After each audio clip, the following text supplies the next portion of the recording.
इस कार्यक्रम के प्रायोजक हैं Bharat test house private limited, Aaramya jewels, eternal solution, Mahila Mandal Punjabi बाग।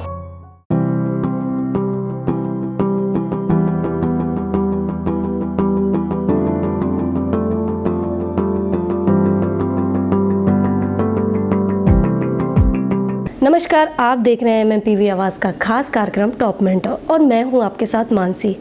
जीवन में शिक्षा की आवश्यकता होती है, हर किसी को होती है, डिग्रियों की नहीं। और डिग्रियां हमारे स्वभाव, हमारे जीवन में सरलता लाती है। और अगर यह डिग्री ना हो और हमारी आत्मा जागृत ना हो तो कागज़ की डिग्रियां व्यर्थ हैं।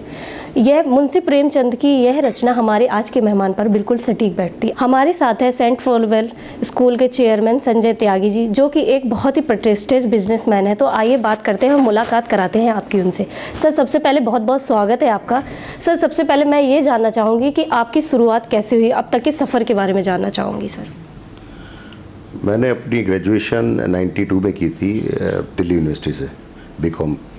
उसके बाद मैं अपने पारिवारिक बिजनेस से जुड़ गया था जी। उसके बाद मैंने अपने 98 में मैंने अपना इंडिविजुअल काम शुरू करे कंस्ट्रक्शन का जी। उसके बाद मेरी अपनी कंपनी मैंने रोड कंस्ट्रक्शन की बनाई 2004 में।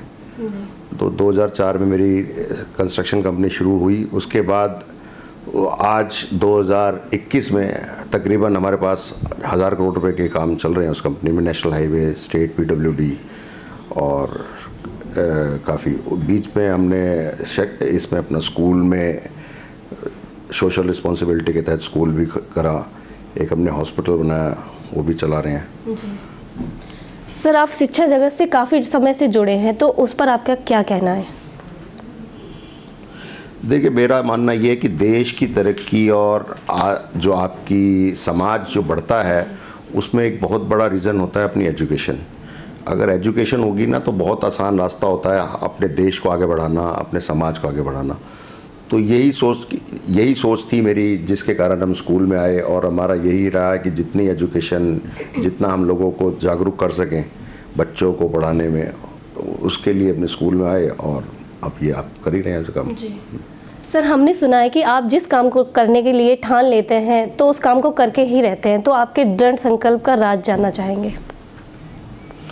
नहीं, सोच अपनी क्लियर रखता हूँ मैं। कोई भी जो डिसीजन ले लिया, चाहे ठीक हो या गलत हो, मैं करके ही उसे देखता हूँ। और जो गलतियाँ मेरे से होती हैं उन गलतियों को सुधार कर फिर आगे अपने में इम्प्रूवमेंट जो भी ला सकता हूँ वो करता हूँ। सर, कोरोना ने हर क्षेत्र में काफ़ी धराशायी कर दिया है, मतलब बहुत ही नुकसान किया है। तो शिक्षा के क्षेत्र में तो काफ़ी ज़्यादा ही नुकसान हुआ है, तो उस पर आपका क्या कहना है? जो ऑनलाइन क्लासेस की वजह से ना बच्चे डिसिप्लिन नहीं ले पा रहे हैं। और हमारी टीचर्स मेहनत बहुत कर रही हैं, लेकिन फिर भी क्या है कि उसमें ना सबकी रिस्पॉन्सिबिलिटी है, पेरेंट्स की भी, टीचर्स की। तो वो बेचारी अपना कर ही रही हैं टीचर्स तो, लेकिन पेरेंट्स को भी रहना होगा कि बच्चों को जागरूक करें, टाइम से उठें, वो टाइम से बैठें क्लासेस के लिए। मतलब एज इट इज़ उठ के ना रहें, अपना तैयार होके वेल ड्रेसअप होके बैठें, जैसे स्कूल जाते हैं सेम वही रहें। तो उससे क्या है कि डिसिप्लिन हमेशा मेंटेन रहेगा। और बाकी क्या कुछ कमियां रह भी जाती हैं ऑनलाइन क्लासेस में कि हर बच्चा जो सामने टीचर नहीं देख पाती, तो उससे कुछ ना कुछ तो दिक्कत होती है। लेकिन अब ये पीरियड ऐसा है, उसे निकालना है। तो जितनी भी टीचर्स मेहनत कर पा रही हैं कर रही हैं। बीच में क्लासेस चली भी थी, तो अपडेट्स हैं, टेस्ट हैं, सब होते हैं, करते रहते हैं उसमें। जी। जैसे सर आपने अभी बताया कि डिजिटल मीडिया पे मतलब ज़्यादा ऑनलाइन बच्चे क्लास ले रहे हैं, तो आपसे अब मेरा दूसरा जो सवाल है, मैं ये पूछना चाहूँगी, जो जैसे एजुकेशन जो हो गई है डिजिटल हो गई है, और जो बच्चे पहले स्कूल जाके शिक्षा लेते थे, तो आप दोनों में से किसको ज़्यादा अच्छा मानते हैं? देखो, स्कूल जाकर तो शिक्षा बेहतर रहेगी, लेकिन अभी विकल्प के तौर पे हम ऑनलाइन चला रहे हैं। तो उसका भी मतलब ऐसा नहीं है कि 20% नुकसान होता होगा, लेकिन आदमी रिकवर कर रहे हैं, बच्चे कर रहे हैं, उसमें पेरेंट्स और वो सब साथ दें तो काफ़ी अच्छा काम प्रोग्रेस आएगी बच्चों को। मतलब टीचर्स के साथ पेरेंट्स को भी ध्यान देना बेहद ज़रूरी है। जी, हमारी बातचीत यूं ही जारी रहेगी। फिलहाल चलते हैं एक छोटे से ब्रेक पर। इस कार्यक्रम के प्रायोजक हैं Bharat test house private limited, Aaramya jewels, eternal solution, Mahila Mandal Punjabi बाग। ब्रेक के बाद स्वागत है। आइए चलते हैं संजय जी के बाद। संजय जी, अब हम आपसे जानना चाहेंगे कोई एक ऐसा सपना जो आप पूरा करना चाहते हो और हमारे साथ साझा करना चाहते हो। देखिए, सपना तो ना हर स्टेज पे देखता है। जी जब मैं यंग था तो मुझे ये था कि अपना काम शुरू करूँगा, अपना काम अच्छी कंपनी बनाऊँगा, वो मेरा एक सपना पूरा हो गया। उसके बाद मैंने कोई सपना देखा कि मैं एक अच्छा एक इंस्टीट्यूट बनाऊँगा बच्चों के लिए, और बाकी जो मेरे आगे के लिए सपने हैं वो मैं पूरे होने के बाद आपको बताऊँगा। जी बिल्कुल बिल्कुल। सर अब मैं बात करूंगी, जैसे आप शिक्षा के क्षेत्र से जुड़े हैं तो उसके अलावा भी आप कई क्षेत्र से जुड़े हैं, तो उनके बारे में बात करना चाहूँगी, आपके व्यापार के बारे में बात करना चाहूँगी। हम रोड कंस्ट्रक्शन का एक कंपनी हमारी देवेश प्रोजेक्ट्स, वो रोड कंस्ट्रक्शन में है, स्टेट हाईवे, नेशनल हाईवेज़ और NHAI में सब में काम कर रही है। मैंने आपको पहले भी बताया कि 1000 करोड़ के हमारे आज की तारीख में काम चल रहे हैं।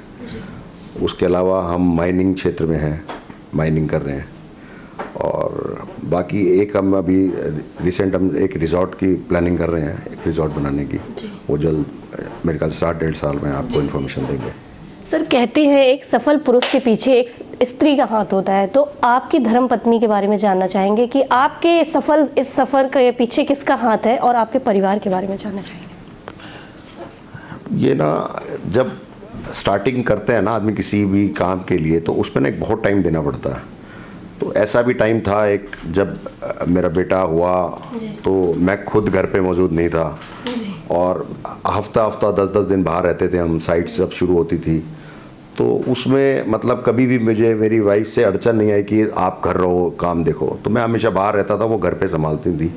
आज उसी का रिज़ल्ट ये है कि मेरे साथ वाइफ ने साथ दिया, तो आज मेरा बेटा यहाँ से ग्रेजुएशन करने के बाद पोस्ट ग्रेजुएशन लंदन से करके आया, और अपने आज वो बिजनेस पे जुड़ा हुआ है। जी मतलब कह सकते हैं मैडम का तो पूरा साथ रहा है, साथ ही आपको परिवार के हर सदस्य का पूरा साथ मिला है। सर अब हम बात करेंगे 2022 से आपको क्या उम्मीदें हैं, और पिछले वर्ष से आप क्या भूलना चाहते हैं जो याद नहीं रखना चाहते हैं।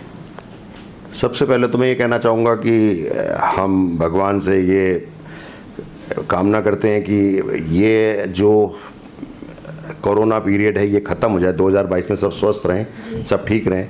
उसके बाद हमारी जैसे प्लानिंग है, अभी बेटा भी बिज़नेस में जुड़ गया, उसकी अभी शादी भी इसी फरवरी में है। तो सब करके आगे हम अपने काम को और बढ़ाएं, कुछ स्टेट्स में और बढ़ाएं। अभी हम 5-6 स्टेट्स में काम कर रहे हैं, तो आगे के और 3-4 स्टेट्स में लेना चाह रहे हैं। सर लास्ट में हम आपसे एक संदेश चाहेंगे अपने MMPV आवाज़ के दर्शकों के लिए।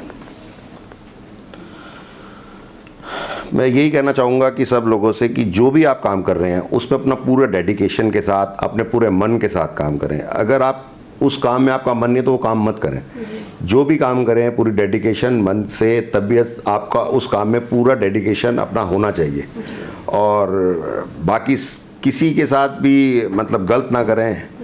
और अगर आपको तरक्की तो आएगी अगर आप मेहनत करेंगे और सबसे व्यवहार ठीक रखेंगे, तो आपको कोई नहीं रोक पाएगा। देर से बेर आपकी तरक्की जरूर होगी। Thank you so much sir. आप देख रहे थे हमारा खास कार्यक्रम टॉप मेंटोर। बने रहिए MMPV आवाज़ के साथ।